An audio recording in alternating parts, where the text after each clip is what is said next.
Welcome everyone to my channel. This is going to be my first video. I wanted to show you guys my 11th place Las Vegas regional deck profile with Prank Kids. I chose to play Prank Kids at the regional because I am very comfortable piloting the deck at a big event, as well as the deck is very good at being able to get through one or two disruptions and still make impactful board, and it can draw at least one or two hand traps going second to stop your opponent, as well as get through some negates when you go second with cards such as place or flipping cards with Draco back, and maybe ending on like a DPE if they stop everything. So I'm just going to get into the deck profile, and I'm going to start with the Prank Kids engine. So for the Prank Kids engine, I ended up running 3 Fancies. I ran 3 Dropsies, 3 Flamesies, and 1 Rock. The reason I ran the 1 Rock was because Rock is the worst Prank Kid. You don't want to draw him and you're going first. You don't want to draw him because you don't want to banish a card from your hand. Your hand could potentially be cracked and you don't want to banish a card from it. You want to search and special him out later in order to use him to get rid of cards you might not necessarily want in your hand. I never felt as if I had too little Prank Kids in my deck.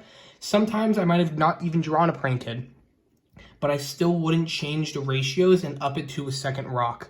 This is the correct amount because even if you don't draw a Prank Kid, you're still able to go Brave, go for a DPE, have some hand traps in your hand.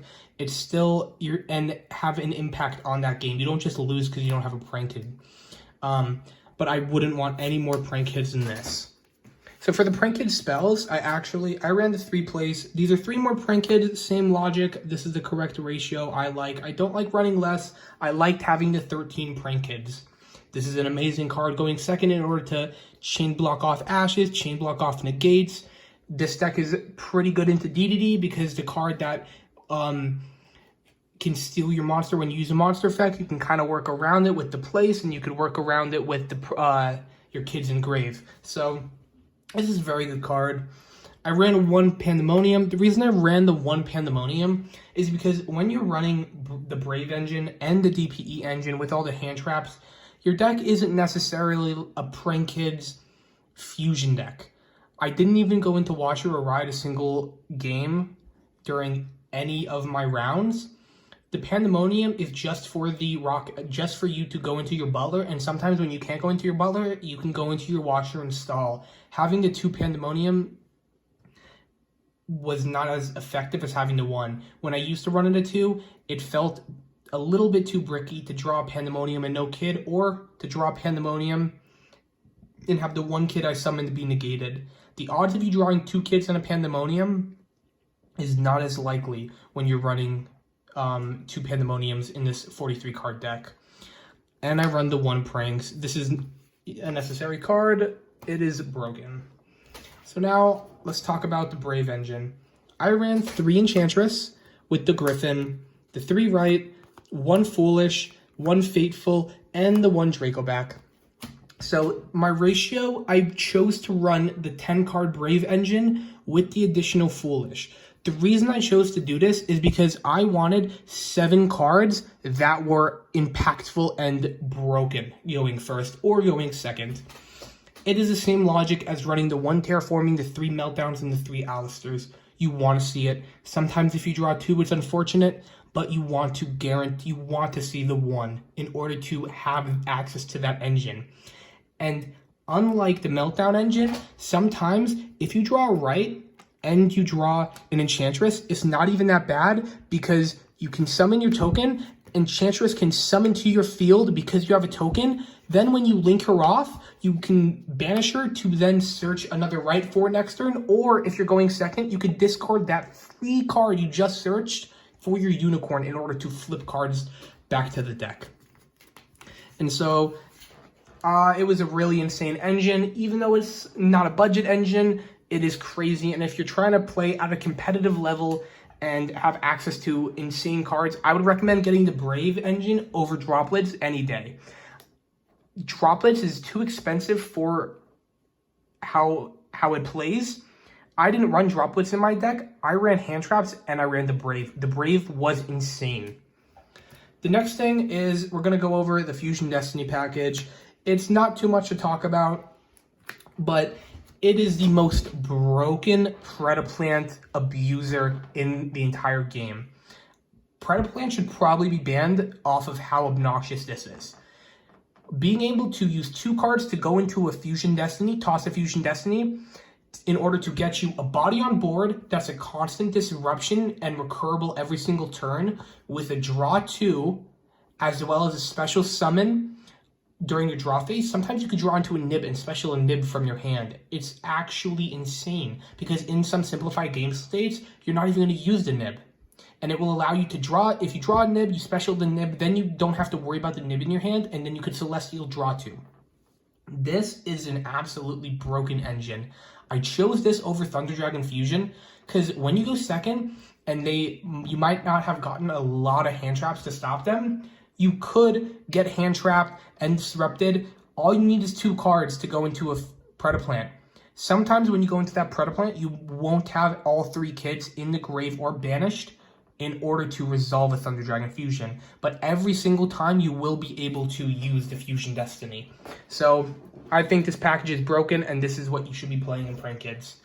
For the hand traps, I chose 3 Nibs, I chose 3 Ash, I chose 2 Bell, I chose 2 Ogre, 1 Effect Veiler, 2 Imperm, and we had the one called. The reason I chose these was because, let's start off with the Nib. Nibiru is a 1-for-1 trade with like a Baron and the Griffin. Those cards will not come back on your turn to negate you. You trade 1-for-1 with those, and those are okay to trade for. It is worth it. If you draw any hand trap that can stop your opponent, any hand trap that you can use to interrupt your opponent, and then you have Nib as well, you will win that game. Resolving a hand trap and Nib will win you the game.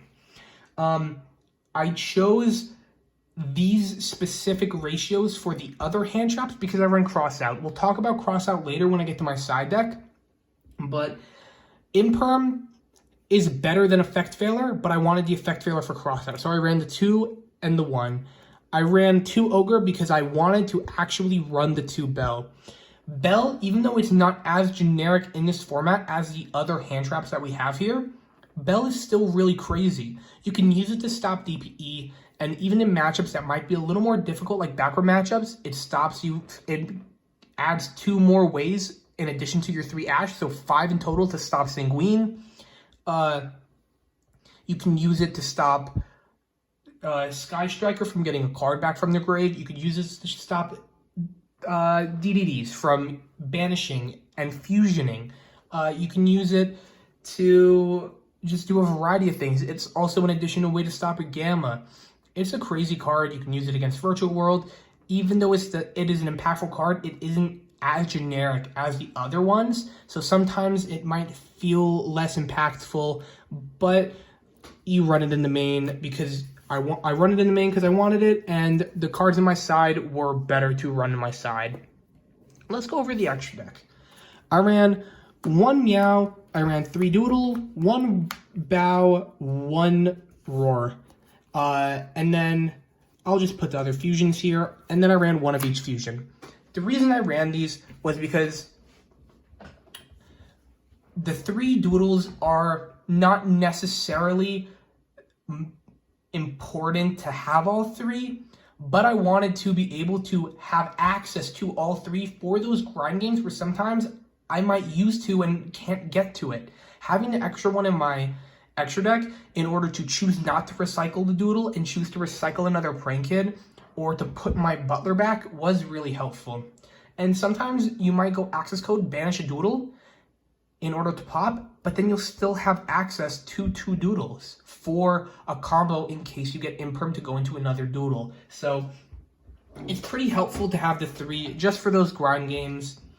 The Rippin never came in handy, but I wouldn't take it out. It is a card that when you fight a back row deck, you want to use it because your deck is a little bit, even though you have Draco back to help you out with those back row decks and you could slide in back row stuff, if they just set up like 5 floodgates and you draw only a Cosmic, you're losing the game. So sometimes going first if you lose that matchup, you go first, you make this. When they set 5, you win the game. It is also really good versus Maximus. They Maximus, you toss this, you can get a troll back, you can get a cosmic back. It's super helpful and has won me my games at locals or other tournaments. I prefer to have it. And even though I wasn't expecting there to be people setting 5 as trap decks, I still ran it just in case I had to make it going first. The only trap deck I was expecting to actually fight often or at all was Cyber Gadget Eldritch. But at the end of the day, I could use Token Collector as well as just have 1 Cosmic in order to help me out with those matchups. So, those were the links. I ran the 1 of each. We only run the 1 Pandemonium, so we only want the 1. These 2 cards, you still run them because sometimes you might not be able to go into a Butler and you can go into the Washer for the stall game. And you run the 1 Rocket Ride because even though he is, other than Instant Fusion, he is the worst Prank Kid fusion. But you run him because sometimes if you just happen to draw a fusion and 2 Prank Kids, you can use him in order to help yourself. But I never ended up going into him at all. Next engine, we have the 2 Link Spiders and the 1 Predaplant. People ran 1 Link Spider. I think that is extremely incorrect. 2 Link Spiders came in handy so many times. If they nib me, I'm able to turn that into a Link Spider, use pranks to turn a Prank Kids token into a Link Spider, go into a Predaplant, don't have to necessarily have 3 of each type, Prank Kid, Engrave, or Thunder Dragon, and I'll go TPE for a recurable Disruption Embody with a draw 2 and a special. It is insane. It is broken. Running the 2 helped me out so many times because even if you don't draw the Brave Engine and you normal summon a Prank Kid and you go for the Prank Kid combo, when you use Doodle to search and you summon the other Prank Kid, you search a Pranks and you toss a Poly. And at that point, that is your 5th summon. If they nib you right there, you don't lose. You can still use your token and the nib token in order to go into a DPE and use the hand traps you had in your hand to disrupt them. I wouldn't change this at all. The next 2 cards are the Unicorn Access Code combo. This came up once or twice where I was able to go into it. I went for game once. Another time, I was able to clear their entire board. And then what I did was I cleared their entire board with this. Still had access to a Pranks. Turned it into a Link Spider. Then I turned these 2 into the Predaplant. Went into a DPE. And I was able to disrupt them after I cleared their entire board and end on something that was insane. So they're actually, you can just clear their entire board and go into that, and it's nutty. You don't necessarily go into these all the time because you win the game before you can even get to that point, and you don't have to, but you run it because it is a crazy combo that is very easy for Prank Kids to go into. The last card is the Phoenix Enforcer. We've talked a lot about him. Don't have to go over him anymore. Now let's get into my side deck. So I chose to run 2 Token Collectors. I ran 2 Token Collectors because it is an insane hand trap that will disrupt a lot of stuff. Sometimes I didn't draw a Prank Kid and I drew a Token Collector into certain matchups. I used right to summon a token and place face up Fateful Adventure. I used Fateful Adventure, they ogred it. I then was able to link off my token for Link Spider, normal summon a Token Collector, link those 2 off for a Predaplant to go DPE. Then I was able to, on their turn, have a DPE and Token Collector summons from grave. That's enough disruption to stop those decks where Token Collector is insane. I would have liked to run 3, but the reason I didn't is specifically because I wanted 5 cards to slide into Flunder. Flunder's a difficult matchup for Prank Kids, and I fought 1, even though I happened to 2-0 that Flunder matchup. I need to have 5 cards instead of 4 cards and have this be a Token Collector in order to disrupt and stop a Flunder's turn. The 3 Token Collectors aren't as necessary because decks that can be Token Collected can be hit by other hand traps too. Flunder can dodge Imperm, they can chain block so you can't ash them necessarily, and they can take the person away from being impermed. It is just annoying to fight them. I want to have these floodgates against them. My Flunder matchup, I was able to win the dice roll.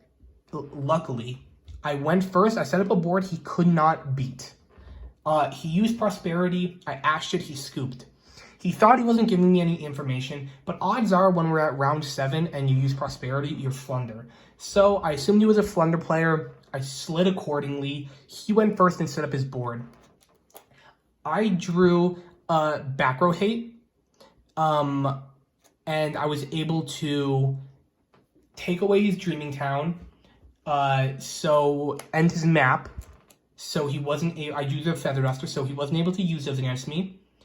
I then normal summoned the Fansies. I normal summoned the Lanceys, killed the Wind Statue. Then I used Right in order to flip the M-Pen to his hand. From that point, I just broke his entire board and then set up. But Flunder is a really hard matchup, and running the 5 is pretty important. Next 3 cards, I will have the Crossouts, the Cosmics, the Feather Duster, and the Red Reboot. These are my Back Row Hate. I wanted a quick play spell in order to Cosmic a Scythe, Cosmic a Schism in case I fought it. You can use it against map. Prank Kids, it's during the main phase, the Pandemonium only. It's really helpful.